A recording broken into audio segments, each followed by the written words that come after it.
I'm telling you, everything happens for a reason, bro. So when I turned 19 coming out of high school, my mom was already in the real estate in that phase. I actually applied for a mortgage company. We have a special guest today. His name is Edward Perez. Edward Perez. He is with Prosperity Mortgage, home mortgages. Edward, welcome to the podcast. How you feeling, man? Great, man. Great. Appreciate y'all. Thank you guys for the invite, man. Edward, tell us about yourself. Yeah, man. So Edward from, born in California, raised in Maryland. Oh, you're a Cali guy. Yeah, So that's why you get this little chill about you. I was like, yeah, okay, I can see it. Yeah, man. Did you spend time in Cali? Or was it like you were just born there? So I was born there, moved here when I was three, Cali? in East Los. Oh yeah. Yeah. So, oh shit. Out there. My brother was out there, so I would go back, yearly, go visit him and stuff like that. Okay. So I mean, you kind of say I spent like the summers over there and stuff like that. So okay, it was cool. So you still do that? No, not anymore. He moved over here. Oh, okay. Yeah, he moved here about 10 years ago. So he's been out here. We've been, here. Life, man. It's just usually we're moving from here to there. Is that right? Yeah. But crazy expensive over there. He said it's too expensive, that and makes sense. He was like, try living out there. He has his daughters and everything over there. So so he goes out there and travels and everything, but he stays out here with my dad. Runs okay. And everything. All right. So yeah, no, from Cali, parents from Guatemala. Okay. So mom and dad. I thought he was from El Salvador, bro. I mean, we're all the same. Yeah, we're right there. We're right there. I never understood that. Like, if someone doesn't tell you, you probably won't know. Maybe if you speak the accent, you can pick up. But just looking at it, there's certain words too. I'm like, I know where you're from. Exactly. Yeah. Well, but it's funny. So right here we're a melting pot, right? My wife's Salvadoreña, so okay. So that's how we got mixed in here and everything. But she'll tell me, she goes, man, when you talk to Chapinas, your accent comes out. Yeah, exactly. It's like I guess I'm a chameleon or something because I'll make it work. I'm definitely like that. My brother's the same way. When I'm around my salvadoreños, my whole salvadoreño comes out. They're like, oh, ahí está. Sí, sos salvadoreño. Because like, let's say if you talk to me and I don't really know you, I'm gonna speak my my phone Spanish. Hola, ¿cómo está? You know what I mean? You know what I mean? So people are like, I don't really know where he's from. And then if you ever see me around salvadoreño, you'll be like, este maje salvadoreño. There you go. That's true. Yeah. Nah. So how has it been? So you born in California? Born in Cali, moved here when I was 3. Actually, I grew up in Silver Spring, like the downtown Silver Spring area. Okay. Went to Rosemary Hills. Elementary school. Went to North Chevy Chase, Parkland, Wheaton High School. Okay. And then from there. So you're like me. You're like the Montgomery County kid. Montgomery County. Yeah, I got you. Like me, kindergarten, middle school, the whole thing. Over, like off of Denley Road, but right behind Wheaton High School. When the old pool used to be back there. So grew up over there. I don't know anything about Montgomery County. I'm a PG brat. I'm a PG brat. Yeah, man. So and then from there, went to Montgomery College and then UMBC, graduated and then started to. Well, actually, it's funny, crazy story, right? So my dad has a painting company. Okay.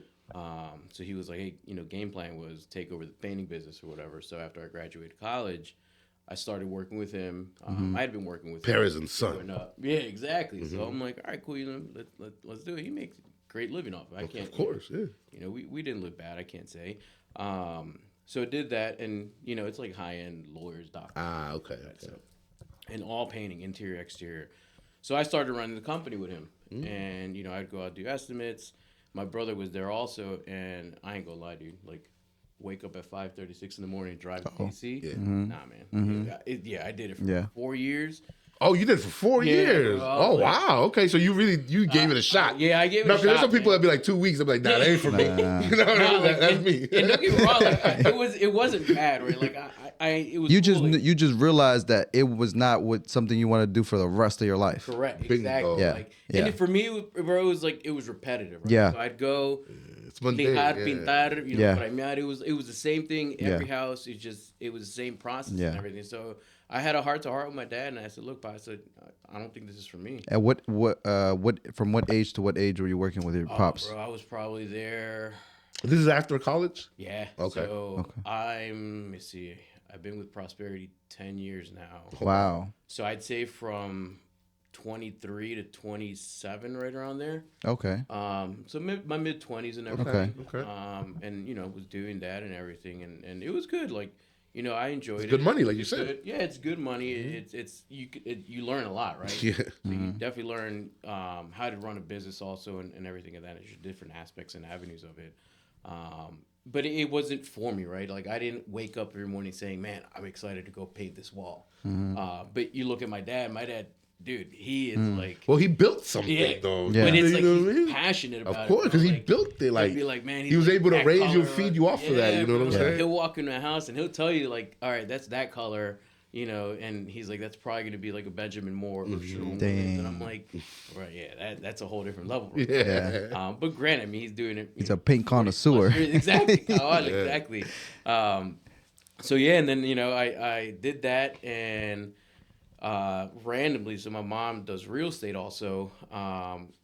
She not as much anymore, but where she was at Long and Foster, the lender in there, she was like, hey, she's like, you know, looking for a bilingual assistant. So I was like, you know what? My mom had talked to my sister, and my sister's like, nope. She's like, I don't do numbers. She's like, why are you gonna bother? So she was like, you should talk to Edward or whatever. Okay. And at that point, my girlfriend also, who's now my wife and everything, she was like, you know, you should give it a shot also. And she's like, you like numbers or whatever. And so I was like, you know what, I'm gonna try it. So I went in for an interview, talked to them and everything, and they sent me an offer. And I was like, I looked at the offer and I was like, man, I'm making the same money and it's a risk, right? Because I don't know how it's gonna go. So I talked to the manager, cool, real cool dude. He's awesome, man. He's you know, for me, he's always been like a great mentor and everything at the company. And, you know, he was like, man, he's like, I really want you. And, you know, gave me a little bit added on top of it. I was like, all right, man, stay less. And jumped into it. This was in 2015. And from there, you know, start off as just an assistant. And dude, I could tell you, I didn't know what an FHA loan was. All I knew with down payment was when you buy a car. Like I was green, bro. Like I knew absolutely nothing. And I remember I was like, man, I got to make this thing work. Yeah. So I would stay. It was a 9 to 5, Monday through Friday, and I would stay at the office until 7, 8, even some days at 10 o'clock, just reading guidelines. Wow. Like I'd pull up an FHA or conventional guideline and be like, all right, what does this mean? And start like kind of dissecting everything. And bro, and I'll tell you, I don't like reading. Okay. I hate reading, dude. High school, me and my sister, so we're 2 years apart. My sister sucks at math and I suck at reading. Okay. So she would do my book reports and I would do math homework. Bro, that's how we got through that one. So it's like when and my mom would be like, all right, go read a book. Bro, 10 minutes later, she'd come up and I'm like, I was going to say, how did you know fall asleep? That's how I was like my way to go to sleep and everything. So it was hard, like, because it was like, man, try to dissect it and everything and kind of read through guidelines and everything. Yeah. And then I would say maybe about 6-7 months in, everything just clicked. Like there's something, I don't know, Makes sense. Felt it, like when everything just makes sense. And it was just like a light bulb went off and I was like, oh, damn, like, okay, now I got it. Yeah. And then from there, they asked me to get licensed. So I got licensed. And then just started taking off from there. They gave me my own small little office, which was in Colesville. And from there, just started moving up and until, you know, where I'm at now. And you know, I guess senior loan officer position with them. And it's awesome, dude. 10 years later, we're going on to 10 years in June. But I got 2 offices. I got a Silver Spring area right over by Colesville. I think it's like 100 plus agents in there.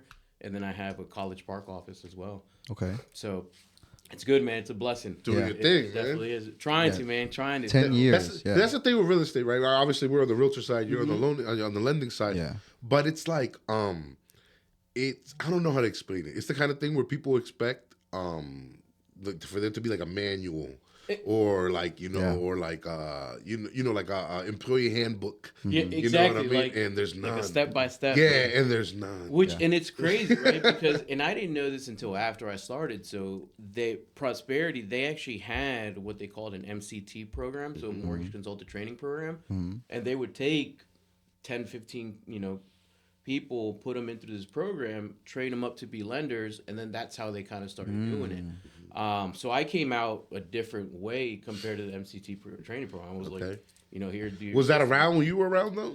Yeah. Okay, So gotcha. they had a class that apparently just finished. I came in as an assistant, and then so I did my own thing, and like I had no idea about it until actually after I started growing, I got an assistant. And he was part of the MCT training program. He was like, yeah, bro. He's like, they sent us out to Chantilly corporate. And I was like, oh damn. I was like, all right. But I was at home reading guidelines. exactly. I was like, I'm doing my own thing and everything. But it's cool. Like I guess That's the best though. for me. I'm like, it worked. Yeah. You know, because Yeah. it's like You might have not learned those same exactly. if you would have went through the program. More like a hands-on experience, Yeah. and and everything. So that was a good, for me, it was a good learning curve, and I appreciate it. Definitely. And That's I great. Look back and appreciate everybody that helped me get through. Where Do you I'm wish at. you would have done this sooner? Yes. Yeah. So Okay. it's crazy, and I'm telling you, everything happens for a reason, bro. So Yeah. when I turned 19, coming out of high school, my mom was already in the real estate in that phase. I actually applied for a mortgage company. Didn't get the job. Wow. And I want to say this was during like right before the whole market crash and everything. And then I years later I thought about it, I was like, man, I'm back where I originally was trying to get into. Yeah. And I was able to get in. So I guess it's timing, right? Like everything Yeah. happens for a reason. Because what's to say if I would have been right before the whole crash and everything a year or two in, I'm like, You would have been like, nah, I don't I want would've this no been more. I mean, out that doing might, something else. sometimes, that's what people gotta understand, man. When you go work, when you leave like the 9 to 5 world and come and work the commission world, something like that could just break you. Yeah. Because you put everything into Sure. it, resources, time, effort, you know what I mean? Yeah. bro. And something like that could just, a meltdown like that could break you. It'll- you know what I mean? man. Yeah. So you said good time. Let me ask you this. Your mom was on the lending side too or on the realtor side? No, on the realtor side. So what? And this is like the third lender we interviewed where like someone in their family was a realtor, Yeah. but they ended up being a lender. Yeah. I'm like, wouldn't it be the automatic path for your would mom to think, be right? like, and yo, I do what never- I do? I've never thought about it until you brought it up right now. Like, yeah. but I don't know. I mean, for me, like, man, for me, I have a huge appreciation for y'all as realtors. Yeah. Okay. And I tell this to my agent. He's like, I don't know how you guys survive. No, not even that, bro. Like, I just like to go out and show properties and drive around. Like, I love driving, bro. But Yeah. And that was my next para question. Like, enseñarles casas, like, because yeah. it always, I feel, when you've been doing it long enough, I've been there like 8 years, almost as long as you. Yeah. But I feel like people that I talk to that have those 8, 10, 15 years, they always have a story of like, I thought about becoming a lender, or I thought like it's like it like crosses, you know what I mean? Did you ever have that moment 10 years in where you're like, let me go be a realtor, or what would that be like? How's the other side live? It's crossed my mind, but then I'm like, I look at what you guys, what you have to do. Like, you guys have it hard also, bro. Like, Yeah. showing houses, I mean, getting the business and everything, and showing houses. I think, for me, I don't have the patience for it. I don't think. Like, Got you. I've never tried it, but I could be wrong. But I'm like, I don't know. I'm more of a, and this is why I love the lending side, right? Mm-hmm. And kind of where I saw the difference with working with my dad in the painting, bro. Everybody's different. Yeah. Like, every financial picture you look at is different. Yeah. So it's like you guys could be twins, bro, but your financial picture might be different from yours. Way different. Yeah. And it's like everything is just catered completely different. So it's like you're putting a puzzle together. It's so funny you say That's that. how it is. So that's what I tell the clients. Yeah. Because that's literally what I tell them. Because they're like, yeah, because they overcomplicate themselves sometimes. Like, oh, this and that. I'm like, look, you and we're not professional. Yeah. I'm like, we're not professional. Yo le digo rompecabezas, right? Yeah. Puzzles, right? Uh-huh. I'm like, nosotros no somos profesionales en armar rompecabezas. I'm like, are you? And they're like, nah. I'm like, I know a guy that is. That's what I tell them. I'm like, the lenders. I'm like, the lenders. That's how I see you guys. Yeah. You know what I'm saying? You guys are problem solvers. Like, you got to make it work. You know what I mean?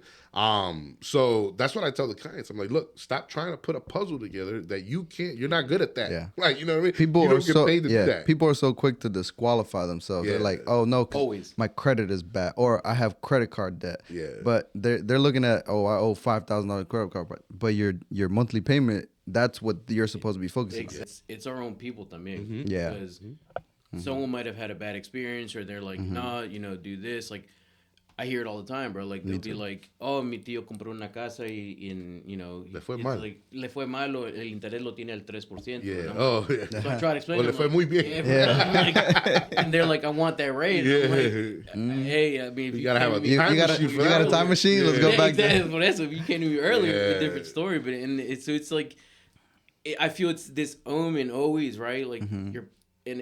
I see it more on with our people. Yeah, in our community. You know, we're like, Yeah. oh, you know, this and that. So I'm like, See- it's more of, and I look at, I'm here to educate them, right? Yeah. And I always tell them, like, bro, if you're not ready or if you don't feel comfortable, I'm cool with it. Like, Yeah. I'm not gonna sit here and push you for it. Yeah. I want to give you a game plan, what it looks like, make sure you're okay with the numbers. But above all else is to educate you on this whole process so you understand it. Yeah. And I don't, I don't want to speak ill of anyone, right, bro? And so I'm not gonna say no names or anything like that because I don't mean it specifically to anyone. But I feel like our generation, even though we're older than Carlos, right? But even our generation, we came into it with like a sense of like, let's help our people. Yeah. Let's. I see, like, we're American. We understand the American ways and stuff. So it's like, let's educate them so they can make a better decision, Yeah. right? But I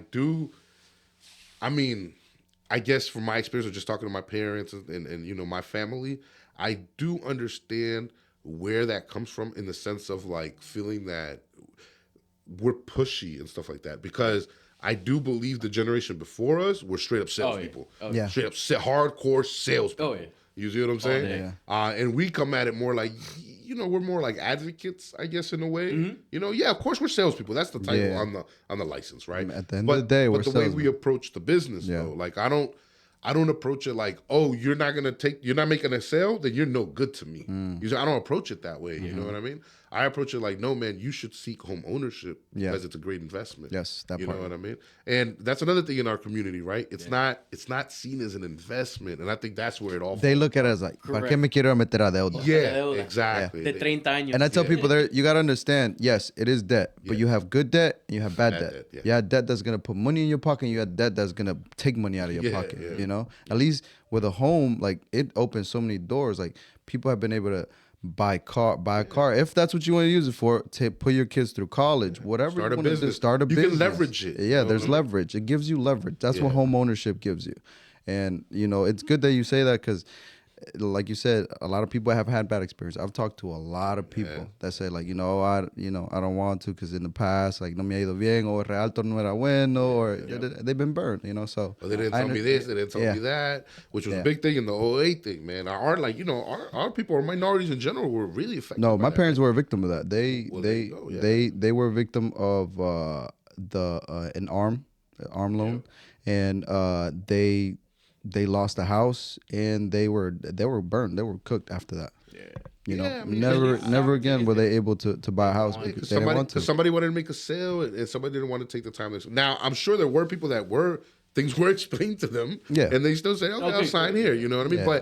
But that's the thing. I do believe the majority of people, things weren't explained to them. Yep. You know what I mean? I really don't think, people explain to them, hey, look, this is a variable rate. You know what I mean? I really don't think that happened. Well, I think the biggest issue there also was the lender themselves didn't even know what it was, right? At the time, right?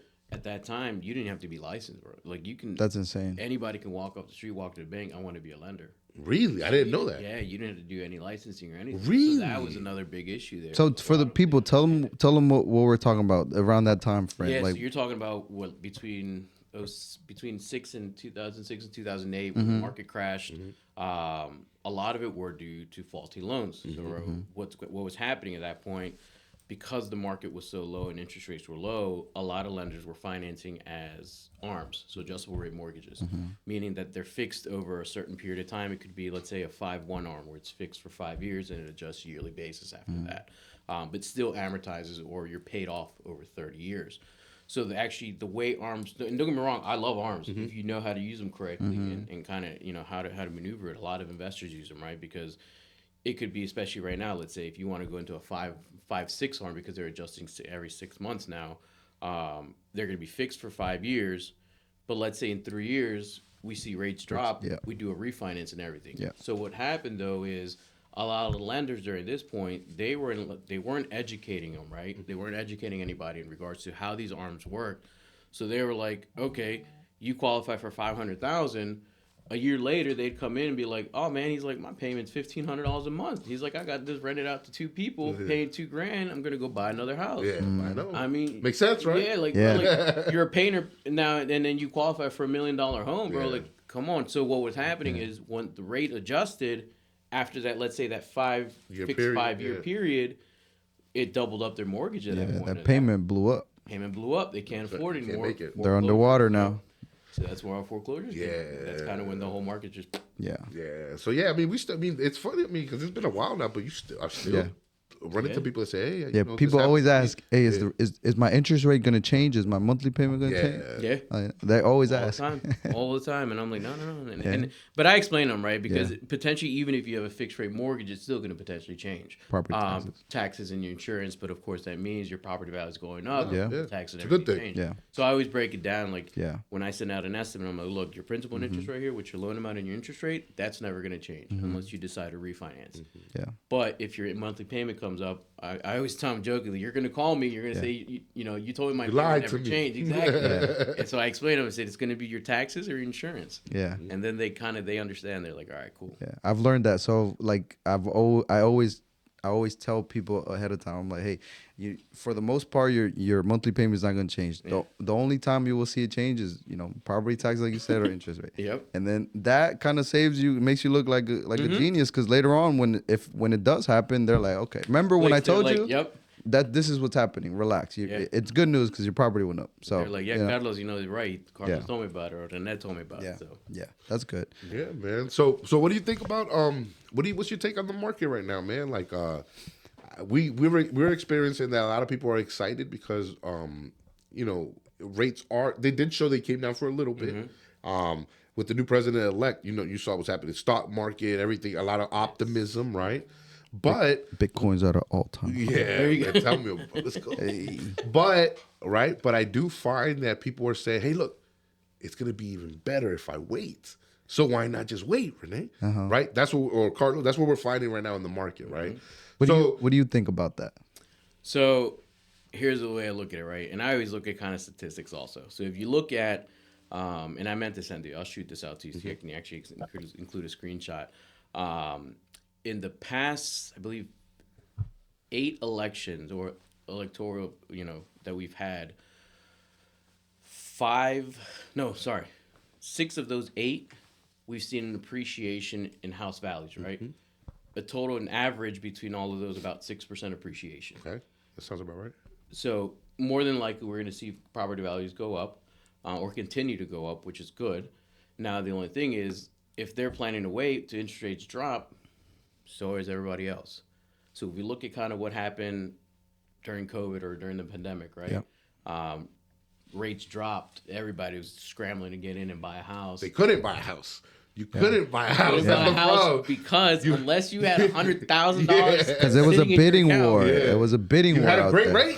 Yeah, you had a great loan. Had a great rate. Yeah, you couldn't buy a house, but there was no houses for you. Yeah. So and that's what I explain to people. I'm like, I don't think we're gonna get to that level, right? Because try to get to that 3% again, we might not even see it in our lifetime again. Yeah, I don't think so. So it's like, but if you think about it, if you drop the rate, pongámosle 1.5%, and you're saving $300 to $400 a month, everybody's going to jump in and say, all right, we're going to wait for that. This is the time. So this time. So it's like, if you put it just a simple comparison, you and 10 other people are waiting, bro, instead of going up against 4 or 5 offers right now, you're going to go up against 10, 11 offers. And then what's going to happen again? Appreciative values are going to keep going up because there's going to be, escalations and all that again. So interest rate is a big issue for people. So people don't know that you can buy down the interest rate, if you have the extra money to do so. Correct. So tell people what options they have. Let's say they're in position and they're only hesitating because they're like, oh, I want to wait till interest rate drop just a little bit more.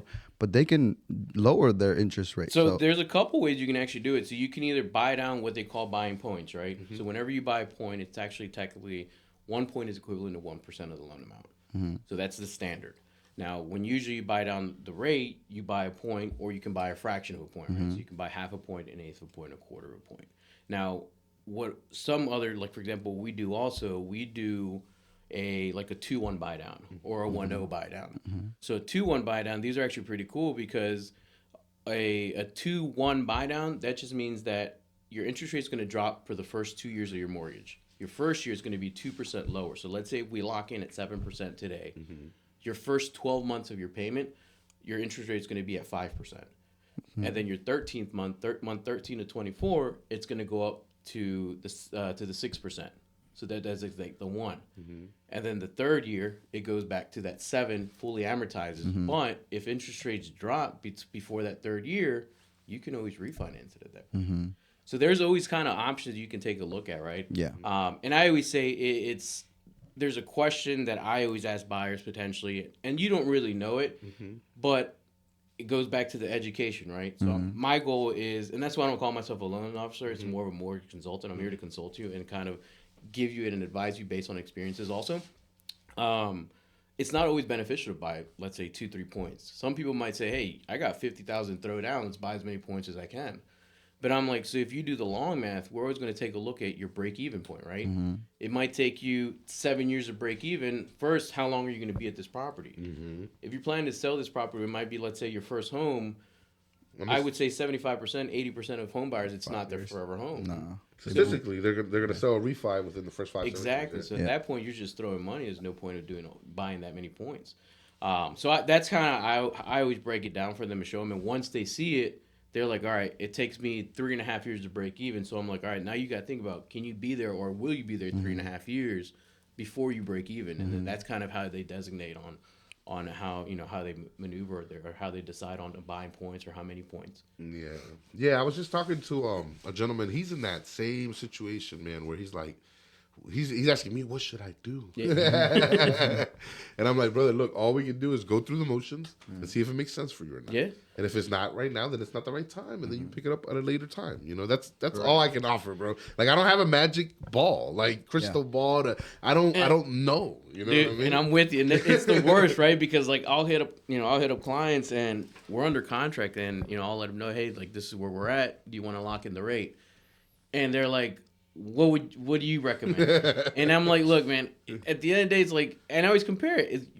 Do you gamble? Yeah. Like, this is what it is. You're gambling because we don't know what the market's going to do the next day. Yeah. It could be that it goes up. It could be that it goes down. Like, so I always say, hey, if you're comfortable with the payment right now, lock it in. Like, why risk it? What's the payment? That's what I said. What's the payment? And that's what I tell them. And I'm like, look, if we're locked in, and let's say something happens in the market. I could remember when Brexit happened. What was it? 2007, 16, 17? So when that happened, dude, rates just drastically dropped. So at that point, so we do what we call a free float down, right? Let's say we're locked in at 7%, and your rates drop to 6%. Something happens drastic in the market. The whole point. We can float down your rate at no cost to you. Okay. So that's kind of like you're securing that you're comfortable with that payment, but if there's the option of the rates dropping, there's always a possibility that we could still come down. Depending on if. And I think that's kind of people's fear, right? But I'm like, it's the kind of thing where it can't get worse on you. Like once you lock it in, you can't get the higher rate. Exactly. You know what I'm saying? Once you lock it in, it could only go down if you want it to go down. But there's so much misinformation, bro. Especially now with TikTok. Oh, bro. Everyone's a mortgage expert and everyone's a real estate expert. So I get it, man. But look, one of the reasons, one of the reasons we invited you was you and I were chatting, and you were telling me some of the cool, options and programs Prosperity has right now. Yeah, bro. And I was like, that's why I was like, bro, you gotta come on and tell people because I do this for a living. I didn't know. Wait, you're telling me that all mortgage brokers aren't the same? No, they don't all offer the same programs. nah. They vary, bro. No, and it's and that's kind of what I love about Prosperity also, man. It's the diversification of products that they offer, right? So options and everything. So for example, and kind of what we talked about, right? What's going on, what we're seeing in the market is it's still competitive, right? We still have multiple offer situations and kind of everything. So what we did is, I don't like to say we didn't reinvent the wheel, but we just kind of reorganized how things were done. So they created what they call competitive edge. So competitive edge is a 3-part process, bro. So competitive edge is the first part is potentially, and then we post this up also. It's called Home Share Advantage. Yeah, well, you'll put a link up, right? Yeah, I'm gonna put the flyer on the screen so people can look at it. Yeah. And then that's the one I sent over in Spanish too, right? Yeah. Español también. So the Home Share essentially is your first step, right? So whenever you get, for example, let's say we're working together with a client, they bring me their documents. Your traditional way is you get them pre-approved. I'd say, Rene, Carlos, they're good to go. Here's the sales price. Y'all start looking for properties. You find a property. All right, Edward, I need a pre-approval letter. Send it. Boom, boom. We get under contract, and then we start the loan process. Right? We go to disclosures and everything of that nature. So all we're doing now is we already have their financials. We have all their information to complete application. So why don't we just keep the ball rolling? So what we do is we just submit everything directly to our underwriting team as a TBD because we don't have an actual address yet. So what happens is we get the loan fully underwritten. What's that going to do? Pretty much get a full-blown commitment letter in place. Allows you to waive financing contingency. And That, also that alone right there. it's huge. Yeah. Bro, that's huge. Just getting that because it's like if you have two buyers at the exact same purchase price, one's pre-approved, the agency is, hey, this guy's already been through underwriting. The loan's already approved. Why not? All right.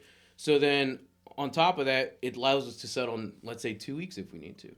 So in some cases, you have a vacant house where maybe the seller's buying a different property and they want to settle faster. ASAP. Yeah. Bro, settle in 2 weeks. Like, why not? That's amazing. So that's the first part. And that program allows that flexibility because just for people, that are listening, in traditional mortgages, someone will apply for the mortgage and then you say, okay, looks good.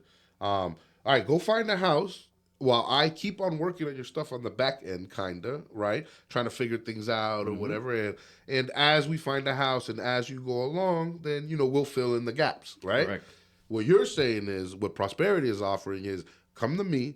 We're actually going to run it through like you already have a house, right? And just do all the little legwork that, and usually companies don't want to do because this is time and effort to something that might not even materialize. Exactly. So people say, why am I going to do all this work? Then I don't even know if they're going to end up buying a house or not. So you guys are saying, no, I'll give you a competitive edge by doing all the work up front. So when you go out here and compete in this market, you can say, hey, my stuff is ready to go. I can close in 2 weeks if you need me to. And that's the competitive edge it gives you over other buyers. Exactly. Right? You're pretty much, you're equivalent to a cash buyer at this point, right? Because all you're waiting on is on the ratified contract and an appraisal. Wow.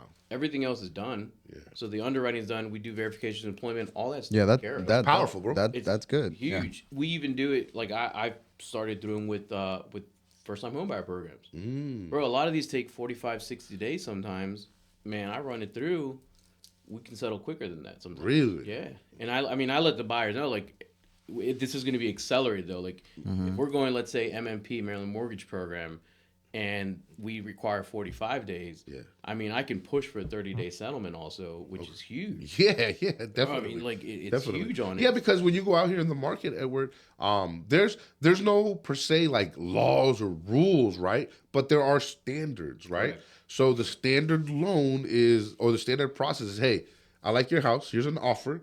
Let me go get this loan real quick. Give me 30 days. Exactly. And that's usually what it is. Correct. And that's what people are used to. So when I come to you and say, hey, I like your house, but give me 45 days. You're like, wait, what? Why? Why? Like, red flag. Exactly. Exactly. Yeah. Why do and we then that's more? when you got to tell them, hey, look, I don't have all the funds. I'm going to go through the Maryland Mortgage Program. They're going to give me the funds.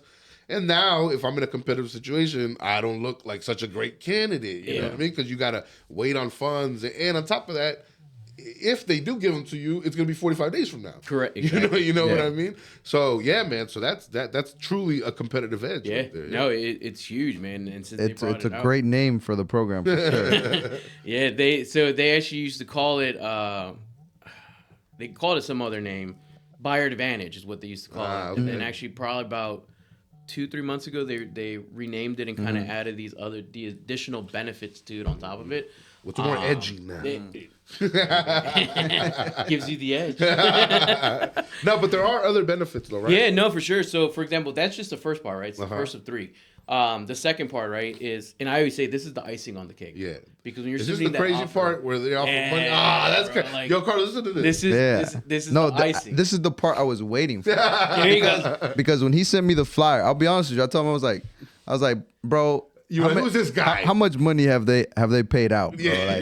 Who's this guy? What IG posted? No, for sure. I was like, no, bro. I was like, no, bro. This guy, I know him personally. I was like, he did my brother's deal. Like, I know him. Like, he's legit. Okay. So this is, I always say, the icing on the cake, right? Yeah. And me personally, I always like reaching out to the listing agent, and I explain this to them, right? Because it's, when you read it, you're key, like, man, key, it's hard to believe when you read it, right? It sounds like clickbait. It sounds like clickbait. Yeah. So it's like, we do what we call a closing guarantee. So closing guarantee means we're guaranteeing that we are going to settle per the date on the contract. So if we put 2 weeks on that contract, we're going to settle in those 2 weeks. Now, if we don't settle due to lender required delays, let's say it's something on our fault, we're going to pay out the listing side. So the seller themselves, we're going to cut them a check for $15,000, and we're going to cut the brokerage company, so the agent, because we know they have to, list the property again. The photos, it was time. So we're going to provide them a check for $15,000. So a total $30,000 closing guarantee is what we're guaranteeing. I didn't even understand it. I understood it like it all goes to the seller. No, so wait a second. So yeah. I'm wait a second. Even the agents are going. No, I'm like. So wait a second. Just so we're clear, I go ahead and list the home, right? I'm selling this house. Okay. Carlos comes to me and he says, "Hey, I have a buyer that wants to buy this house." He's represented by Prosperity Mortgage, right? And I go, "Hey, man, we got multiple offers, you know what I mean?" And Carlos goes, "Look, we're going to beat all that out with the competitive edge." And I go, "Carlos, what's the competitive edge?" And then you go, "Hey, look, if the lender, if Prosperity doesn't close on the date on the contract, Rene, they're going to give your seller $15,000 and they're going to give you $15,000 as the agent broker." Yeah, and this will be in writing. It'll be in writing. You know what I'm saying? And that's on top of my commission. Hey. Yeah, because they're saying, "Hey, we're not gonna mess up." Yeah. Like, pretty much. We're gonna close on time. That's literally putting your money where your mouth is. Legit, and it's in writing. So pretty much when yeah. you submit an offer, so when Carlos submits that offer, I'm gonna give him 3 pages. I'm gonna give him a cover letter. The cover letter is gonna show that your loan is approved already. We've gone through the process. It's underwritten and everything. And then I give him 2 certificates. I'll give you the certificate for the seller. And then I'll give them the certificate with your name on it. So it's going to have the seller's name and your name. So they're specific to the properties itself. Wow. So for example, let's say you write 5 write 5 offers or whatever, and we don't get the first 4. Bro, each one's going to be specific to the seller of that property. So it's catered to not something generic. Yeah, it's not a generic one, and it's in writing. It's in writing. Hey, that's crazy. Crazy. Crazy. Like you said, put it. Hey man, look. We'll close it. Yeah. We're just guaranteeing you're not going to get the money. Because we're going to close it. Yeah. Yeah, because that's not sustainable. No business could thrive off of that, having to pay out money. So the idea is they're not going to pay that money out. But that's because they're going to close on time. Yeah. You know what I mean? Which is amazing. At that point, it's all hands on deck. It's a guarantee, like you said. And in our line of business, there's no guarantee. Yeah. And that's things like, who's not going to want the chance to get $15,000 for themselves and for their for doing what we were supposed to do anyways. Exactly. All the risk is on the lender. Yeah. I'm not risking it. You know what I mean? You're probably sitting here every day. Yeah, hoping for that call.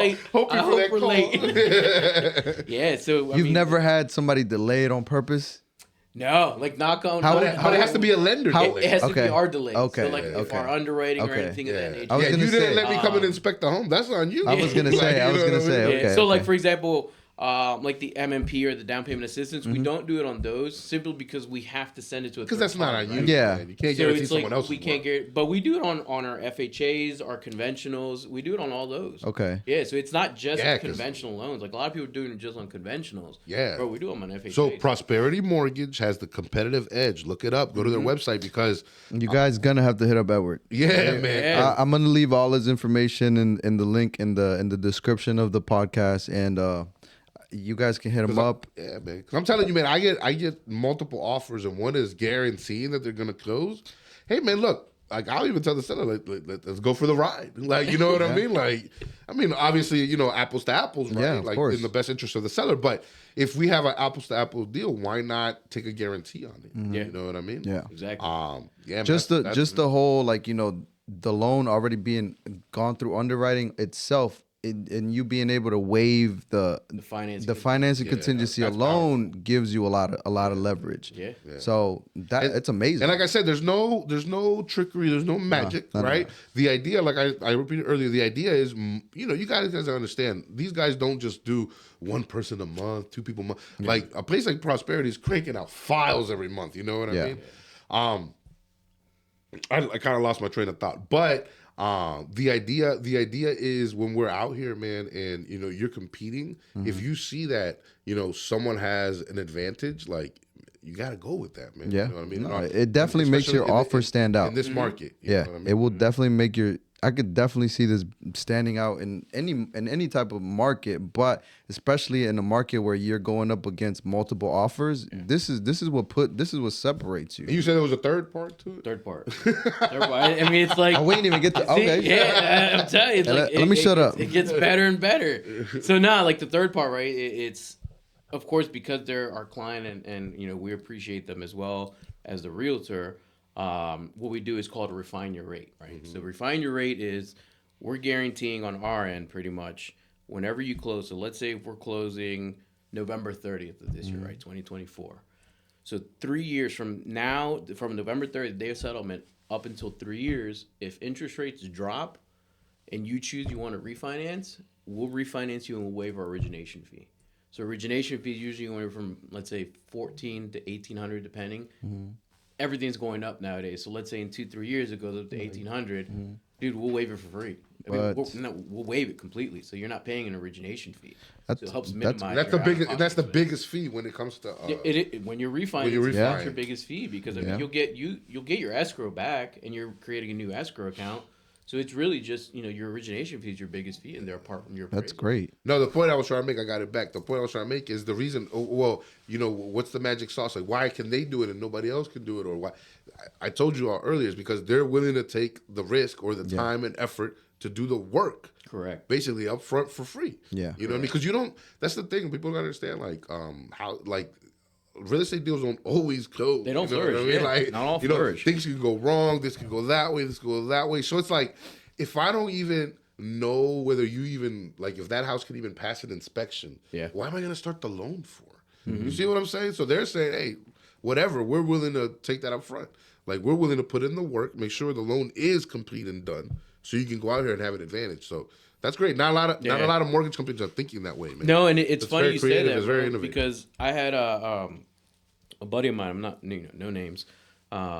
Works for another mortgage company, and he wanted me to come over. He's been asking me a couple of years and everything.